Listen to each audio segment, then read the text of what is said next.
Hi friends, welcome to JV aspirants YouTube channel GK and current affairs. And ఇంకెవరైనా మన ఛానల్ని subscribe చేయకపోతే తప్పకుండా సబ్స్క్రైబ్ చేసుకోండి. అండ్ ఫర్దర్ అప్డేట్స్ మిస్ అవ్వకుండా ఉండాలంటే బెల్ ఐకాన్ కూడా క్లిక్ చేయండి. అప్పుడు మేము చేసే వీడియోలు మీకు నోటిఫికేషన్ రూపంలో వస్తాయి ఫ్రెండ్స్. ఓకే, అండ్ ఈ వీడియోలో మనము 2024లో మోస్ట్ బర్నింగ్ ఇష్యూ అయినటువంటి పౌరసత్వ సవరణ చట్టం. కరెంట్ పాలిటీలో భాగంగా మీకు అడిగే ఛాన్స్ అయితే ఉంటుంది ఈ యొక్క టాపిక్ అనేది. చివరి దాకా అయితే చూడండి. ఈ యొక్క పౌరసత్వ సవరణ చట్టం 2019కి సంబంధించి పూర్తి ఇన్ఫర్మేషన్ అయితే ఈ వీడియోలో మీకు ఇస్తాను ఫ్రెండ్స్. ఓకే, అండ్ ఆల్రెడీ దీనికి సంబంధించిన నోట్స్ మీకు ఇవ్వడం జరిగింది, బట్ ఇప్పుడు వీడియో అయితే మీకోసం చేస్తున్నాను. ఓకే, ఇక ఆలస్యం చేయకుండా టాపిక్లకే తెలుపుదాం. వీడియో చూస్తున్న ప్రతి ఒక్కరు కూడా తప్పకుండా మీ ఫ్రెండ్స్కి షేర్ చేయండి అండ్ లైక్ కొట్టండి. అప్పుడే ఎక్కువ మందికి రీచ్ అవుతుంది ఫ్రెండ్స్. ఓకే, ఇక్కడ పౌరసత్వ సవరణ చట్టం, దీన్ని సిఏఏ, సింపుల్గా సిఏఏ అని పిలుస్తారు. దాన్ని citizenship amendment act, citizenship amendment act అని పిలుస్తారు. ఈ విషయం వచ్చేసి 2024 మార్చి 12 ఇది బర్నింగ్ ఇష్యూ అయిందనమాట. బర్నింగ్ ఇష్యూ అంటే ఏంటంటే ఇప్పుడు ప్రజెంట్ కరెంట్ పాలిటీలో చాలా ఇంపార్టెంట్ అంశం అని అర్థం. ఇక్కడ 1 బై 1 పాయింట్ వైజ్గా డిస్కస్ చేద్దాం. ఇక్కడ వివాదాస్పద పౌరసత్వ సవరణ చట్టం 2019లో దీన్ని తీసుకురావడం జరిగింది. అండ్ ఇది దేశవ్యాప్తంగా అమల్లోకి తెస్తున్నట్లు కేంద్రం నోటిఫికేషన్ జారీ చేసింది. ఎప్పుడంటే డేట్ గుర్తుపెట్టుకోండి, ఇంపార్టెంట్. 2024 మార్చి 11, 2024 మార్చి 11న దీన్ని అయితే తీసుకురావడం జరిగింది. అండ్ సిఏఏ ఇందాక డిస్కస్ చేశాం కదా. సిఏఏ అంటే సిటిజన్షిప్ అమెండ్మెంట్ యాక్ట్, పౌరసత్వ చట్టం 1955కు దీన్ని సవరణ తీసుకురావడం జరిగింది. ఇది కూడా ఇంపార్టెంట్, గుర్తుపెట్టుకోండి. ఆల్రెడీ ఒక ఎగ్జామ్లో అడిగారు.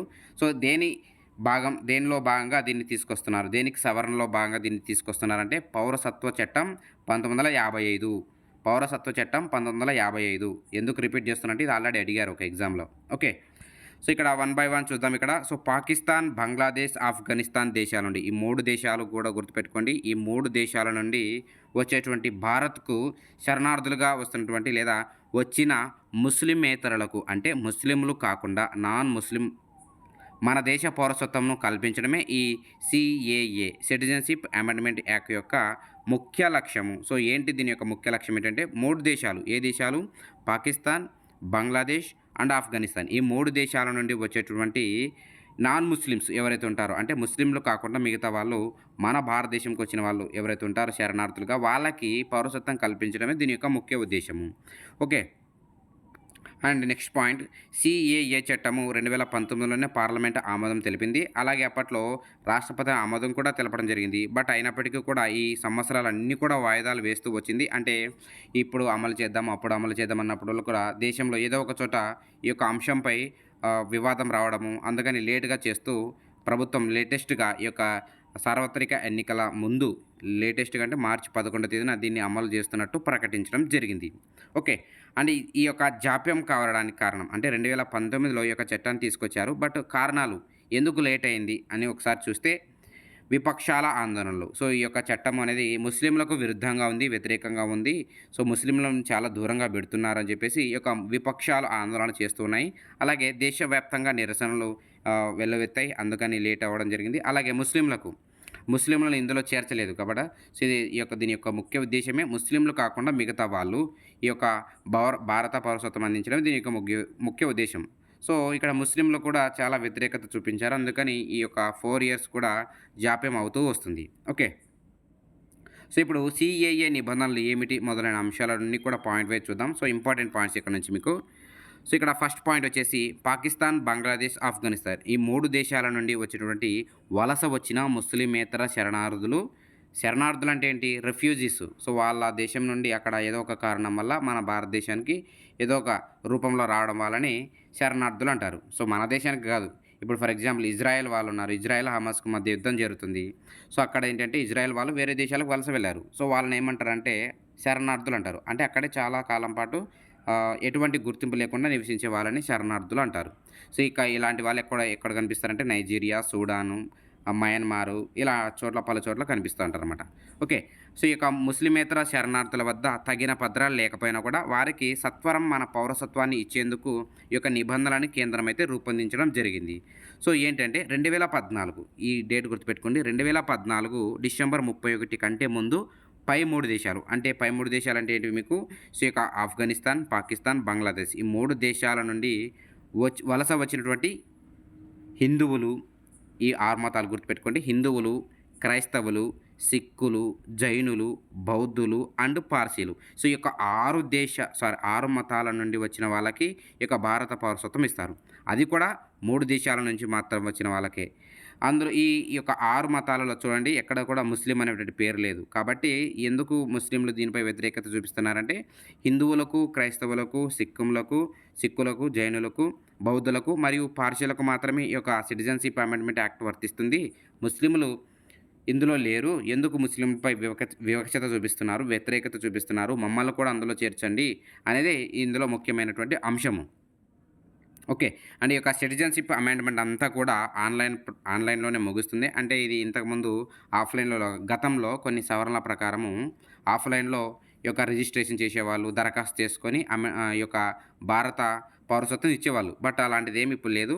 ఈ యొక్క సీఏఏ 2019 ఈ యొక్క ప్రక్రియ అంతా కూడా ఆన్‌లైన్‌లోనే ముగుస్తుంది. ఓకే.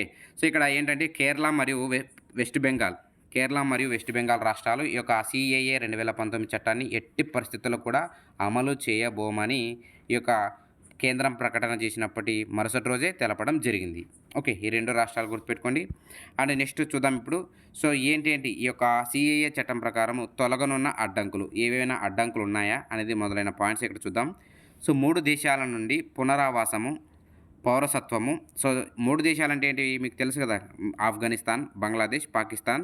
ఈ యొక్క 3 దేశాల నుండి పునరావాసం, పౌరసత్వం కోసం వచ్చిన వారికి చట్టపరంగా ఆ యొక్క ప్రయోజనం దక్కుతుంది. కావున న్యాయపరమైనటువంటి అడ్డంకులనేవి కూడా తొలగిపోతాయి. అలాగే పౌరసత్వ హక్కులు ఇవ్వడం వల్ల వారి సంస్కృతి, అలాగే భాష, సామాజిక గుర్తింపులకు కూడా రక్షణ కల్పిస్తుంది. అండ్ అలాగే ఆర్థిక భరోసా లభిస్తుంది. అండ్ స్వేచ్ఛగా దేశంలో రాకపోకలు కూడా కొనసాగించవచ్చు. సో, అండ్ ఇక్కడ ఇంపార్టెంట్ నోట్ అనేది చూద్దాం. ఒక పాయింట్ అయితే చూద్దాము. సో, వివాదాస్పద సీఏఏ బిల్లును వాస్తవానికి కేంద్రం 2016లోనే తీసుకొచ్చింది. దానిని సంయుక్త పార్లమెంటరీ సంఘం పరిశీలనకు పంపించగా అది ఏం చేసిందంటే ఆ యొక్క సంఘము 2019 జనవరి 7న నివేదిక ఇచ్చింది. అయితే ఈ యొక్క జనవరి 8న లోక్సభలో ప్రవేశపెట్టి ఆమోదింపజేశారు. అయితే ఇక్కడ ఒక చిక్కు ఏంటంటే అప్పుడు 2016లో ఎన్నో లోక్సభ ఉంది? 16వ లోక్సభ. ఆ యొక్క పదవీ కాలము అప్పట్లో ముగిసిపోయింది. తద్వారా ఆ యొక్క బిల్ అనేది ఆ యొక్క 16వ లోక్సభలోనే వీగిపోయింది. అంటే ఏదైనా ఒక బిల్లును ఆ యొక్క లోక్సభ కాల పరిధిలోనే ఆమోదించి అమలు చేసుకోవాల్సి ఉంటుంది. ఒకవేళ అక్కడ ఆమోదించి ఆ యొక్క కాల పరిధి అయిపోతే మాత్రం అది మళ్ళా కొత్తగా బిల్లును ప్రవేశపెట్టి ఆమోదం తెలుపుకోవాల్సి ఉంటుంది. సో, అప్పుడు 2016లో దీన్ని తీసుకొస్తే 2019లో అప్పటి కాలం అయిపోయింది. 16వ లోక్సభ కాలం అయిపోయింది. తద్వారా ఈ యొక్క సీఏఏ అనేది మరుగున పడిపోయింది.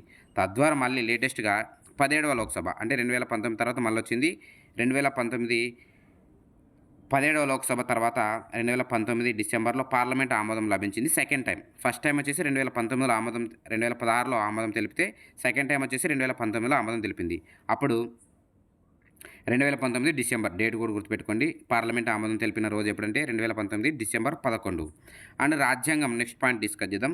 రాజ్యాంగంలోని 6వ షెడ్యూల్‌లో చేర్చినటువంటి అస్సాం, మేఘాలయ, మిజోరాం, త్రిపుర రాష్ట్రాల్లో ఉన్నటువంటి గిరిజన ప్రాంతాలకు బెంగాల్ ఈశాన్య సరిహద్దు నియంత్రణ 1973 కింద నోటిఫై చేసినటువంటి ద ఇన్నర్ లైన్‌కు ఇది వర్తించదని చట్టంలో పేర్కొన్నారు. ఈ యొక్క సీఏఏ చట్టంలో లేటెస్ట్‌గా ఏం చేశారంటే ఈ యొక్క 6వ షెడ్యూల్‌లో చేర్చినటువంటి అస్సాం, మేఘాలయ, మిజోరాం, త్రిపుర రాష్ట్రాల్లో ఉన్నటువంటి గిరిజన ప్రాంతాలకు బెంగాల్ ఈశాన్య సరిహద్దు నియంత్రణ 1970 కింద నోటిఫై చేసినటువంటి ద ఇన్నర్ లైన్‌కు ఇది వర్తించదు.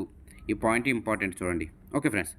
అండ్ అస్సాంలో ఉన్నటువంటి కర్బీ అంగలాంగు, అలాగే మేఘాలయలో ఉన్నటువంటి గరో హిల్స్, అలాగే మిజోరంలో ఉన్నటువంటి చక్మా జిల్లా, అలాగే త్రిపుర గిరిజన ప్రాంత జిల్లాలో వీరికి పౌరసత్వం కల్పించరు. సో, ఈ యొక్క అమెండ్మెంట్ యాక్ట్ ప్రకారము వీళ్ళకి ఎటువంటి పౌరసత్వం అనేది కల్పించరు. ఈ రాష్ట్రాలు అలాగే పేర్లు గుర్తుపెట్టుకోండి.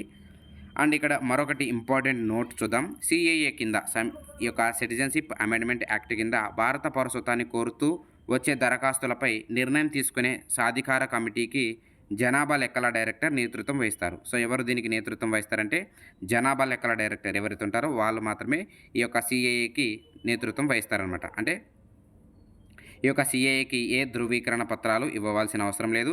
ఇది కేవలము 1955 సో, ఇందాక డిస్కస్ చేశాం కదా! పౌరసత్వ చట్టం 1955కు సవరణలు చేశారు దీనికి సంబంధించి. అంటే ఇంతకుముందు చట్టం ప్రకారం ఏం చేసేవారంటే ఏదైనా ధృవీకరణ పత్రము ఉంటే ఈ యొక్క భారత పౌరసత్వం ఇచ్చేవాళ్ళు. బట్ ఈ యొక్క సవరణ చట్టం పౌరసత్వ చట్టం 1955కు చేసినటువంటి సవరణ ప్రకారము ఏ ధృవీకరణ పత్రం ఇవ్వాల్సిన అవసరం లేదు. Okay friends. సో, ఇప్పుడు ఈ యొక్క 2 చట్టాల నుంచి మినహాయింపు కొన్ని అంశాలను ఇక్కడ డిస్కస్ చేద్దాము. సో, నూతన చట్టం ప్రకారము అంటే సీఏఏ 2019 చట్టం ప్రకారము 3 దేశాల నుండి వచ్చినటువంటి భారత్‌కు వచ్చిన 6 మతాల వారిని 3 దేశాల వారిని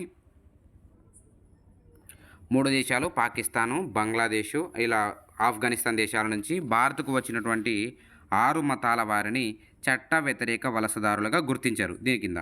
అండ్ ఈ యొక్క చట్టం కింద ప్రయోజనం పొందడానికి వీలుగా వారిని విదేశీయుల చట్టం 1946 అలాగే పాస్‌పోర్ట్ చట్టం 1920 నుండి మినహాయించడం జరిగింది. ఈ యొక్క 2 చట్టాల నుంచి మినహాయింపు ఇచ్చారు. ఓకే. సో, ఏ 2 చట్టాలంటే విదేశీయుల చట్టం 1946 ఈ చట్టాలు ఇంపార్టెంటు. పాస్‌పోర్ట్ చట్టం 1920 నుండి వీళ్ళకి మినహాయింపుని ఇవ్వడం జరిగింది. ఓకే. ప్రస్తుతం ఈ చట్టం ప్రకారము ప్రభుత్వం నిర్దేశించినటువంటి అర్హతల పరిధిలోకి వచ్చేవారు రిజిస్ట్రేషన్ ద్వారా గానీ, అలాగే సహజ సిద్ధంగా గానీ భారతీయ పౌరసత్వం కోసం దరఖాస్తు చేసుకోవచ్చు. ఈ యొక్క ప్రక్రియ అంతా కూడా సో, ఇందాక డిస్కస్ చేసాం కదా! ఆన్‌లైన్‌లోనే జరుగుతుందనమాట.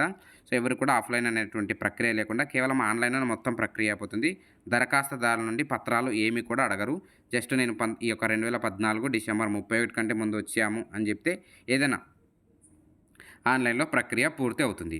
అండ్ పౌరసత్వం మంజూరుకు దాదాపు 30 జిల్లాల కలెక్టర్లకు, అలాగే 9 రాష్ట్రాల హోంశాఖ కార్యదర్శులకు అధికారాలు ఇవ్వడం జరిగింది. మొత్తం 30 జిల్లాల కలెక్టర్లకు దేశవ్యాప్తంగా చూసుకుంటే. ఓకే. అండ్ అక్రమ వలస కేసుల మూసివేత. సో, ఈ అంశానికి సంబంధించి కొన్ని పాయింట్స్ డిస్కస్ చేద్దాం. సో, అక్రమ వలసలు ఉంటాయి కదా! గతంలో వచ్చిన వాళ్ళపై ఏమైనా అక్రమ కేసులు ఉన్నాయా లేదా అనేది ఇప్పుడు డిస్కస్ చేద్దాం.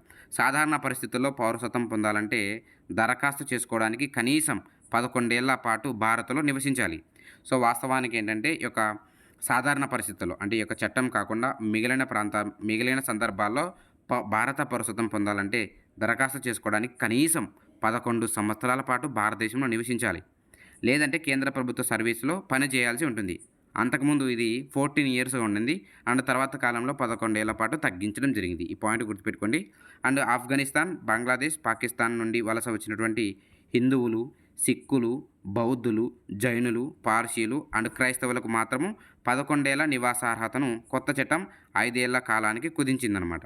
సో, ఈ యొక్క 3 దేశాల నుండి అలా వచ్చినటువంటి ఈ యొక్క 6 మతాల వాళ్ళకు మాత్రము ఈ యొక్క 11 ఏళ్ల నివాస అర్హతను కొత్త చట్టం 5 ఏళ్ల కాలానికి కుదించడం జరిగింది.